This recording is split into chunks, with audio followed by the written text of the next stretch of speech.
শাহাদাতের কথা শুনি। হাসানের শাহাদাত কিন্তু মর্মান্তিক শাহাদাত বরণ করেছে। আল্লাহ রাসূলের এই দুইটা নাতি হাদিস শরীফে এসেছে, এই দুইটা নাতি সমন্বয় যেন আল্লাহর রাসূল। সুবহানাল্লাহ। হাদিসে রাবিয়া বলেছে যে ইমাম হাসানের মুখমণ্ডল, চেহারা, বুক পর্যন্ত আল্লাহ রাসূলের মতো, আর বুক থেকে পায়ের তালু পর্যন্ত আল্লাহ রাসূলের মতো ইমাম হুসাইন ছিলেন। তাহলে বোঝা যায় দুই নাতি আল্লাহ রাসূলের সন্তান। আল্লাহর হাবিব বলেন, ইমাম হাসান আল্লাহ রাসূলের কাছে ছিলেন। আল্লাহর হাবিব হাতে ইশারা করে বললেন, আমার এই নাতি আমার ইন্তেকালের পর আমার উম্মতের সবচেয়ে বড় দ্বন্দ্ব নিরসন করবেন। সেটাই হলো, একদিকে ইমাম হাসানকে মানুষ বায়াত দিলেন, অন্যদিকে আমির মুয়াবিয়াকে বায়াত দিলেন। এক রাজ্যে রাজা কয়জন? এক রাজ্যে দুই রাজা চলে। মুয়াবিয়ার অনুসারীরা হুকুম দেন রক্তের বন্যা বসাইতে। ইমাম হাসানের অনুসারীরা অনুমতি দেন রক্তের বন্যা বসাইতে। ইমাম হাসান বলল, আমার অনুসারীরা শুনো, আমি আমার নানার উম্মতদেরকে রক্তপাত করাতে চাই না। আমার নানার উম্মতরা রক্তপাত করে হাসরের মাঠে উঠুক আমি চাই না। আমি মুয়াবিয়া তোমার হাতটা বাড়াই দাও, আমি হাসান তোমার হাতে বায়াত নেই। ইমাম হাসান বায়াত দিলে দুনিয়ার রাজত্ব চাইবেন না, কারণ তারা জানে যে তারা দুনিয়ার রাজত্ব করতে আসে না, তারা আখিরাতের রাজা। রাসূল বলেছেন, আমার দুই নাতি জান্নাতের যুবকদের সাইয়্যিদ হবে। সুবহানাল্লাহ। প্রিয় হাজিরিন, শর্ত দিয়েছিলেন ইমাম হাসান প্রত্যেক মাসে হাদিয়া দিবেন। আর আপনার ইন্তেকালের পর মুসলিম সাম্রাজ্যের শাসক হবে আমার ভাই হুসাইন। মুয়াবিয়া তার জীবনে 20 বছর পর্যন্ত মুসলিম জাহান শাসন করেছিলেন, এবং কোনো মাস বাদ যায় নাই যেই মাসে মদিনায় ইমাম হাসানের নিকট তিনি হাদিয়া পাঠাতেন না। মুয়াবিয়ার ইন্তেকালের কয়েক মাস আগে 2-3 মাস ধরে হাদিয়া আসে না। ইমাম হুসাইন তো, ইমাম হাসান তো এত বড় মানুষ ছিলেন, এত ভদ্র ছিলেন, তাকে তার সামনে শত্রুরা গালাগালি করত, কিন্তু তিনি জবাব দিতেন না। আর এত লাজ লজ্জা ছিল, হাদিয়া না আসার কারণে সংসার চলে না। ওই হাদিয়ার পয়সা দিয়ে মানুষকে তিনি দান করতে পারছেন না।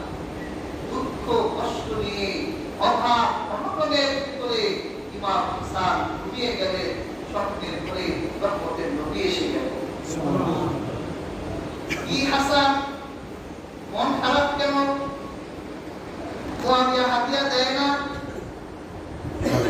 হাসান বলে, হাদিয়া তো দেয় না, সেই জন্য আমার নিজের চলাও কষ্ট হচ্ছে, মানুষকে দান করতে পারি না।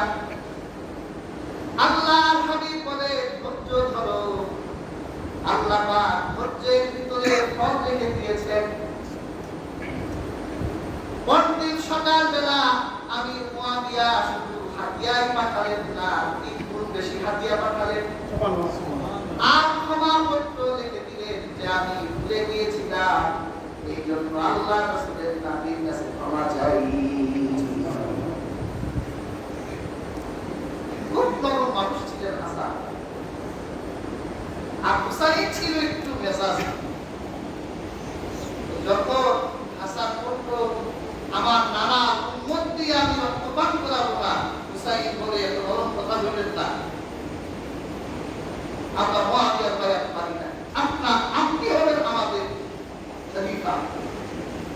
তখন হাসান বলল হুসাইন মেজাজ নরম করো, যদি নরম না করো আমার মনে চায় আমি তোমারে আমার ঘরের ভিতর ডুবে তালা মেরে রাখি। তার মানে বুঝা যায় হাসানের মেজাজ নরম, হুসাইনের মেজাজ।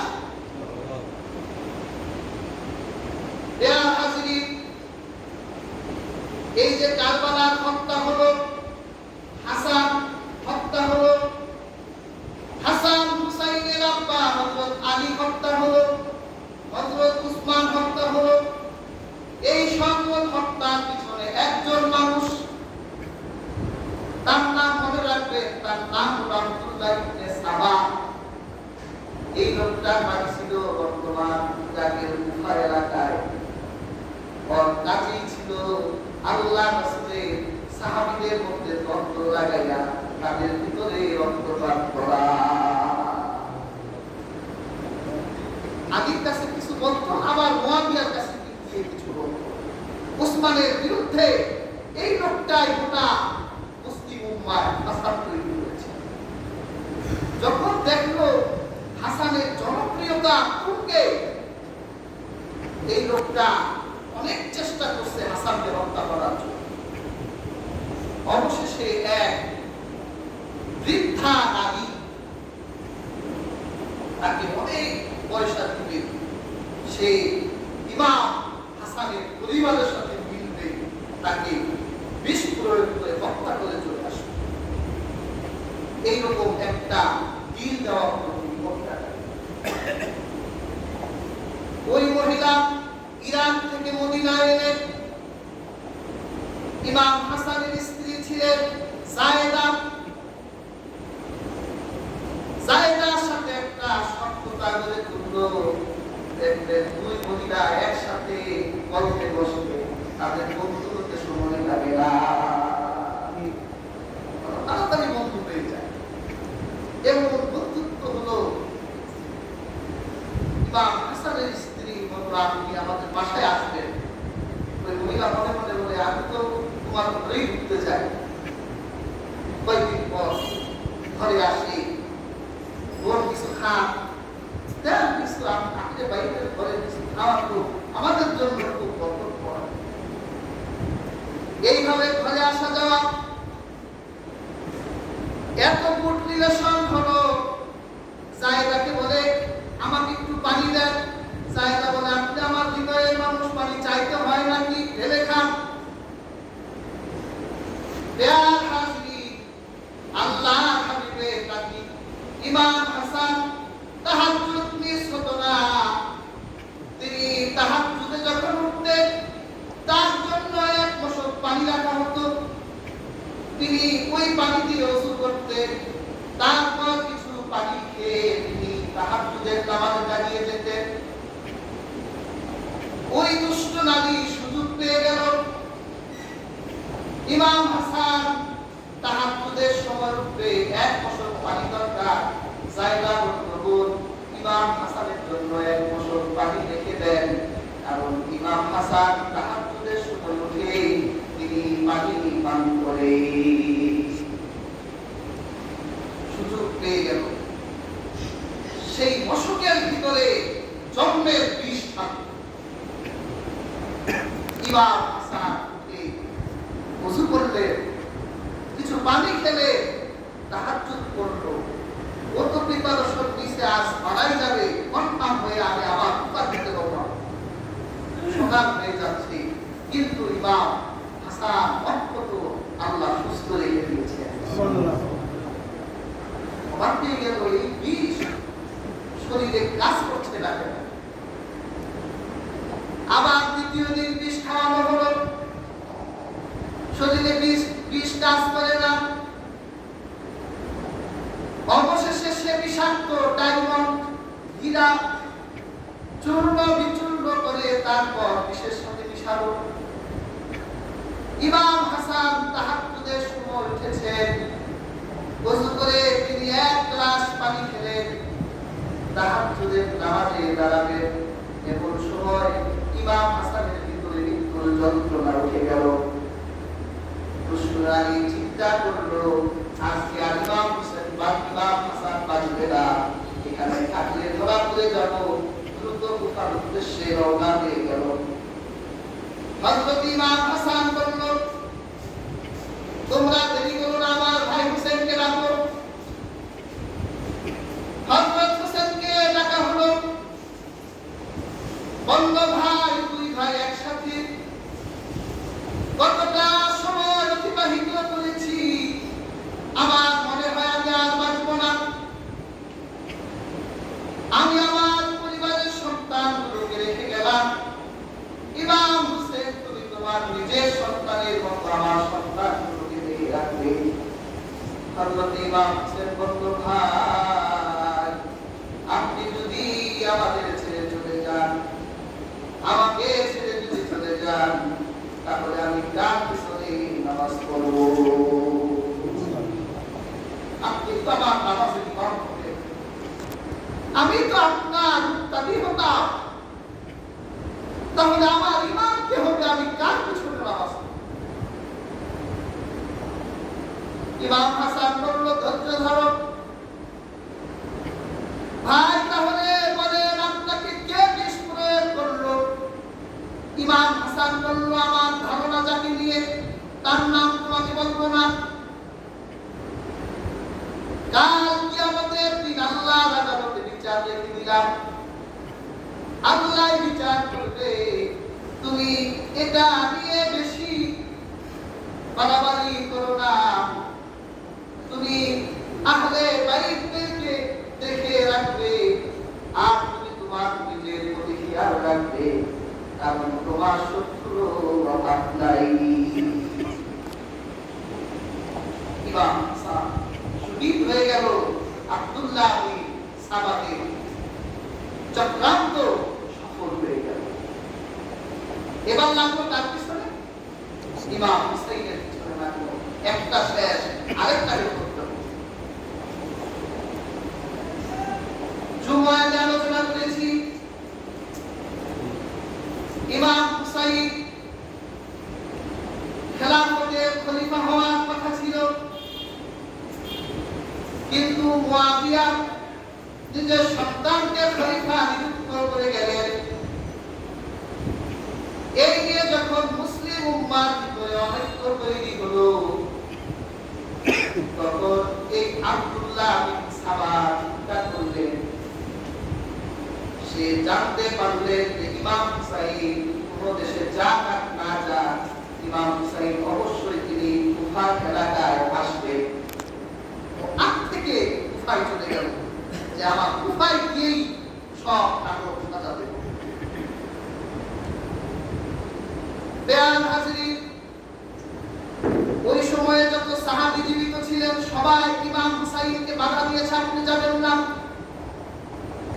এমনকি হযরত উমরের ছেলে আব্দুল্লাহ বিদায়ের সময় বলেছিলেন, হযরত হুসাইনকে লক্ষ্য করে বলেছিলেন, আস্তাগফিরুকাল্লাহি মিন মাকতুল, হে শহীদ, আমি তোমাকে আল্লাহর হাতে সঁপে দিলাম। তিনি তো শহীদ হন নাই, কিন্তু তিনি জানতেন রহমতের নবীর কাছে এক ফেরেশতা এলেন, যে ফেরেশতা এর আগে কোনদিন দুনিয়ায় আসে নাই, আর কোনদিন এই দুনিয়ায় আসবে না। এই ফেরেশতা আল্লাহর হাবিবের কাছে এসে বলল, ইয়া রাসূলুল্লাহ, ইয়া হাবিবাল্লাহ, আপনি কি আপনার এই নাতিকে খুব ভালোবাসেন? আল্লাহর হাবিব বলল, আমার প্রাণের চেয়েও। আপনি কি জানেন আপনার উম্মতের মধ্য থেকে একজন আপনার নাতির রক্ত পান করবে? আল্লাহর হাবিব এই হাদিস ইমাম হুসাইনের শাহাদাতের 50 বছর আগে বলে গেছেন। এবং কি রক্তপাত করবে, সেই কালো তা বলা লোকটাকে আমি আমার দুই চোখেই দেখতে পাচ্ছি। রাসূলুল্লাহ এটাও বলে গেছে, ওই সাহাবীরা তো জানতে যে তিনি শহীদ হয়ে যাবেন। ইমাম হুসাইন কেন এর একটা কারণ হলো তার আব্বাও জানতেন তিনি শহীদ হবেন। আল্লাহ রাসূল তাও হযরত আলীকে ইশারা করেছিলেন, সেই জন্য হযরত আলী রাজধানী মদিনায় রাখলেন না, রাজধানী নিয়ে গেলেন ইরাকে। রাজধানীতে রাজার থাকতে হয়। হযরত আলী চিন্তা করলেন, আমার রাসূলের এই পবিত্র শহরে আমি কোনো রক্তপাত করতে চাই না, এই জন্য তিনি মদিনায় থাকলেন না। হযরত হুসাইন একই চিন্তা করলেন, আমি যদি মদিনায় থাকি আমি তো শহীদই হব, কাজেই আমার রক্ত দিয়ে মদিনা কলঙ্কিত হয়ে যাক, আমার রক্ত দিয়ে মদিনার ভিতরে আরো রক্তপাত হোক, এটা আমি চাই না, মদিনার বাইরে চলে যায়। এই জন্যই তিনি মূলত কুফায় গিয়েছিলেন। যখন ইমাম হুসাইন রাদিয়াল্লাহু তাআলা নারীদেরকে নিয়ে প্রায় 30 জন নারী ছিল তার সেই কাফেলায়, আর 32 জন পুরুষ ছিল, 40 জন পুরুষ আর 32 জন নারী, 72 জন মানুষকে তিনি রওনা হয়ে গেলেন। তিনি পথ চলতে চলতে প্রায় 2 সপ্তাহ 3 সপ্তাহ পর্যন্ত তিনি পথ অতিক্রম করে ক্লান্ত শরীরে তিনি কুফার এলাকায় ঢুকে গেলেন। তখন আল্লাহ হাবিবের একজন সাহাবী কুফায় তিনি শাসন করতেন, তার নাম ছিল নোমান ইবনে বাশির। যে চিন্তা করলো নোমান ইবনে বাশির হলো আল্লাহ রাসূলের সাহাবী, আর ইমাম মুসলিম যদি এই কুফার এলাকায় ঢুকে যায় তাহলে সে ড্রেস তৈরি করে দিবে। সে ফরমান জারি করলো, নোমান ইবনে বাশিরকে আমি অব্যাহতি দিলাম, আর তার রাজত্ব বর্গের ভিতরে সবচেয়ে নিকৃষ্ট আর দুঃসাহসী উবাইদুল্লাহ বিন জিয়াদকে ওই এলাকার গভর্নর করে দিল। উবাইদুল্লাহ বিন জিয়াদ আরবের পোশাক পরে, কালো পাগড়ি মাথায় দিয়ে, মুখ থেকে, এরপর সে কুফা এলাকায় আসলো। কুফার মানুষরা খুশি হয়ে গেল, আরবের পোশাক হয়তো আল্লাহ রাসূলের নাকি এসে গেছে। ওরা খুশি হয়ে স্লোগান দিতে লাগলো। তখন উবাইদুল্লাহ বিন জিয়াদ তার মুখ খুলে তার মানুষদের বলল, তোদের সাহস কিন্তু বাকি না, তোরা হুসাইনকে এত ভালোবাসিস, আমি তো তাদেরকে শায়েস্তা করার জন্য এসেছি। উবাইদুল্লাহ বিন জিয়াদ রাজ দরবারে চলে গেল, মারায় চলে গেল। ইমাম হুসাইন রাদিয়াল্লাহু তাআলা সংবাদ যখন সে জানতে পারল যে কুফা এলাকায় এসে গেছে, 6000 মানুষ পাবে। আচ্ছা বলে 72 জন মানুষ, এর ভিতরে 32 জন নারী, 48 জন পুরুষ, এদের বিপক্ষে 6000 মানুষ যুদ্ধ হয়। 6000 মানুষ পাঠানো হলো। ওমর ইবনে সাদ নামে এক ব্যক্তি ছিল সেখানে সেনাপতি। সে ইমাম হুসাইন রাদিয়াল্লাহু তাআলা কে বলল যে আপনি এসেছেন ভালো কথা, কিন্তু আপনি কুফায় ঢুকতে পারবেন না, কারণ আপনার চেহারা দেখলে কুফার মানুষ তো পাগল হয়ে যাবে। এই জন্য আপনাকে কুফায় ঢুকতে দেওয়া হবে না। আপনি কুফায় ঢুকতে পারে ছোট্ট একটা, আপনি উবাইদুল্লাহ বিন জিয়াদের হাতে হাত রাখবেন, আপনি ইয়াজিদের বায়াত দিবেন। ইমাম হুসাইন বলল, মুশরিক তারেও নয়, কোন নেশাখোর আর জানাজাদের হাতে আমি বায়াত গ্রহণ করতে পারি না। উবাইদুল্লাহ বিন জিয়াদের মেজাজ খারাপ হয়ে গেল, কি এত বড় কথা বলল, তাহলে তার জন্য মৃত্যুই হবে তার জন্য উপহার। অনেক ঘটনা শেষ করে দিচ্ছি। ইমাম হুসাইন রাদিয়াল্লাহু তাআলা আনহুকে কষ্ট দেওয়ার জন্য তারা ফোরাতের তীরে সেনা মোতায়েন করলো, যে একটা বিন্দু পানিও যাতে তারা না খেতে পারে। ইমাম হুসাইন বলেছিল যে আমাকে তোমরা ইয়াজিদের কাছে যেতে দাও, আমি তার কাছে একটা প্রশ্ন করব যে আল্লাহ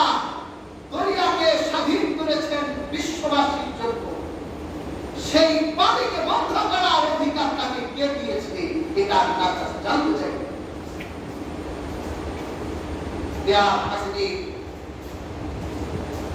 তাদের পানি শেষ হয়ে গিয়েছিল, খাবার শেষ হয়ে গিয়েছিল। তারা ফোরাতের কূলে গেলে তারা দেখতো যে ফোরাতের কূলের সেই কুকুরা শিয়ালগুলো হামাগুড়ি দিয়ে পানি খায়, কিন্তু আল্লাহর হাবিবের ভক্তের বংশের মানুষগুলো এক কিন্তু পানিও তাদের কাছে পায় না। আপনি জানেন বলবেন না তাদের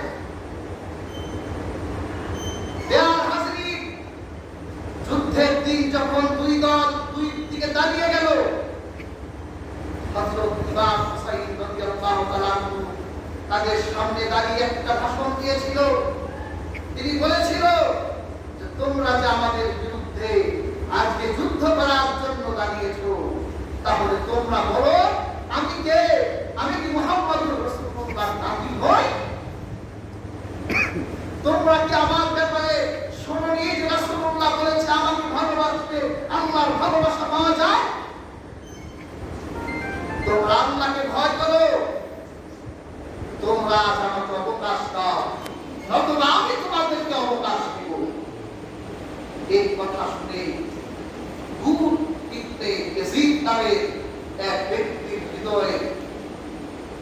হৃদয়টা বলে গেল, ৩০ জন মানুষকে ইমাম হুসাইনের পক্ষে চলে আসে।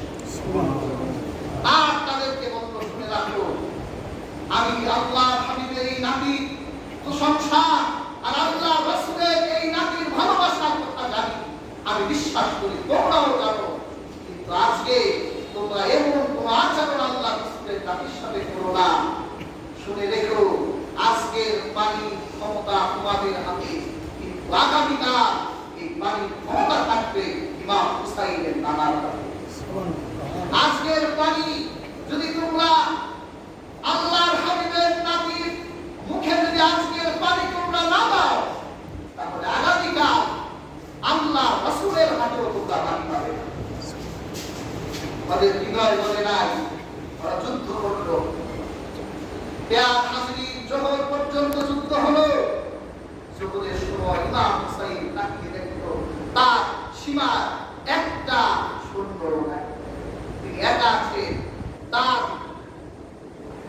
ভাইয়ের ছেলে হযরত হাসানের ছেলে কাসিম জীবিত ছিল তখন তিনি কাসিমকে ডেকে বলেছিলেন, ইয়া নাইয়া কাইফা তাসরুফুল বাউ, হে আমার কলিজার টুকরা, তুমি বলো যে মৃত্যু তোমার কাছে কেমন? তখন ইমাম হাসানের ছেলে বলেছিল, মৃত্যু আমার কাছে মধুর চেয়েও মিষ্টি। সুবহানাল্লাহ। শহীদরা মৃত্যুকে ভয় পায় না।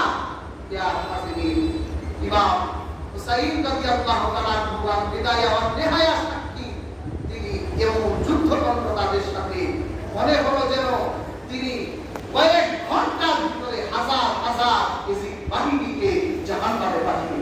সুবহানাল্লাহ। কিন্তু রোজা তো রেখেছি, শরীর ক্লান্ত হয়ে গেল। মাগরিবের সময় অনেক বর্ণনা এসেছে, আসরের সময় তার শরীরটা ক্লান্ত হয়ে গেল, হাতে তলোয়ার মাটিতে পড়ে গেল, শরীরের শক্তি কমে গেল।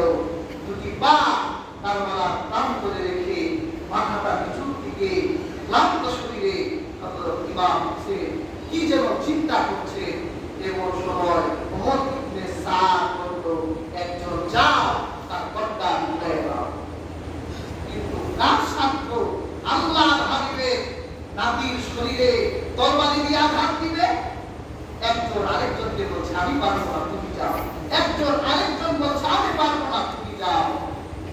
আর বিদায়া আর নিহায়া এসেছে সম্মানিত জলসা, যাকে আমরা সীমা বলি। এই সীমার অংশকে করতো মুহাম্মদ ইবনে আমের বলে, আমি ওই সীমারের চেহারার দিকে তাকিয়ে আল্লাহর হাবিবের সেই হাদিসের কথা মনে পড়লো যে আল্লাহ রাসূল যে বলেছিল যে আমার উম্মতের ভিতরে আমি কালো দাগওয়ালা সেই জানোয়ারকে দেখতে পাচ্ছি যে আমার বংশের রক্ত পান করবে। আমি তাকিয়ে দেখলাম সীমারের চেহারার ভিতরে কুষ্টা রঙের দাগ। তখন রহমাতুল আলামিনের সেই হাদিসটা আমার কাছে সত্যের পরিণত হয়ে গেছে। এই সীমা এসে আল্লাহর হাবিবের নাতির গর্দানের তলোয়ার আপনি একটা কাম করে তার মাথাটা আলাদা করে বেয়ার হাজির। আর সামনে বাড়াবো না, কথা শেষ। আল্লাহ রাসূলের স্ত্রী তখন উম্মে সালামা জীবিত ছিলেন, তিনি মদিনায় থাকতেন। আর ঘটনা ঘটলো সেই কুফা এলাকায়। সকালবেলা উম্মে সালামা কান্না করছে, এলাকার প্রতিবেশীরা বলছে, হে আম্মা জান, আপনার চোখে পানি কেন?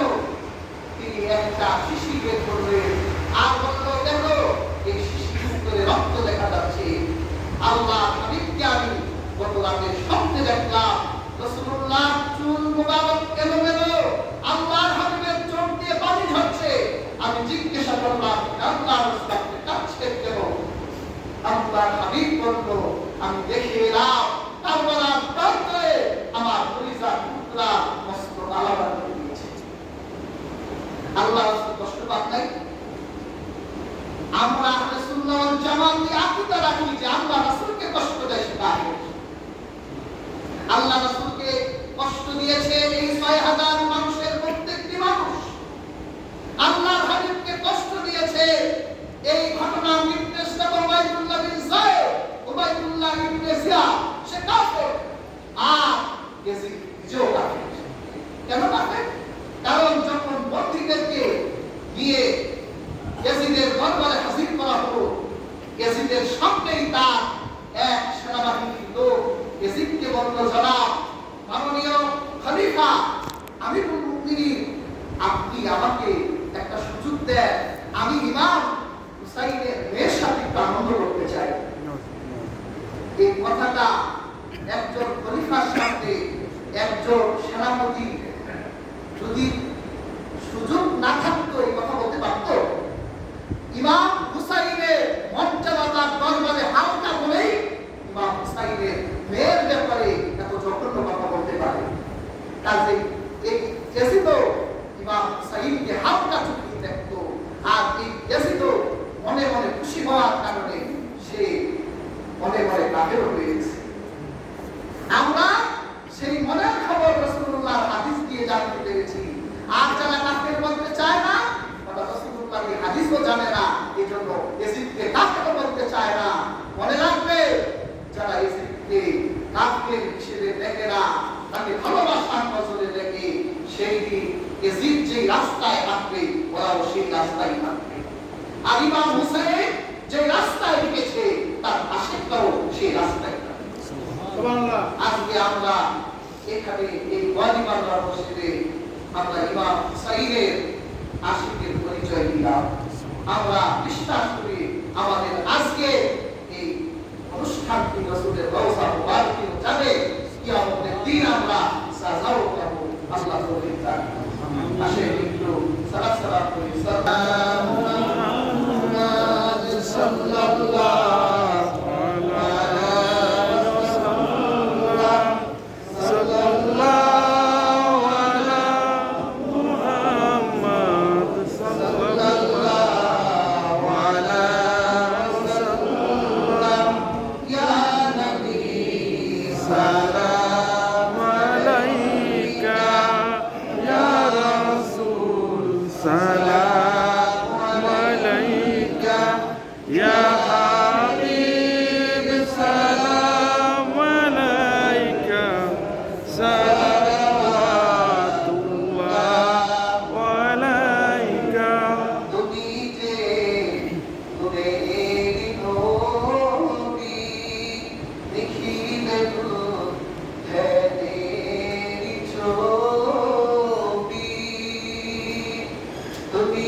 حسنت جميع خصاله صلوا عليه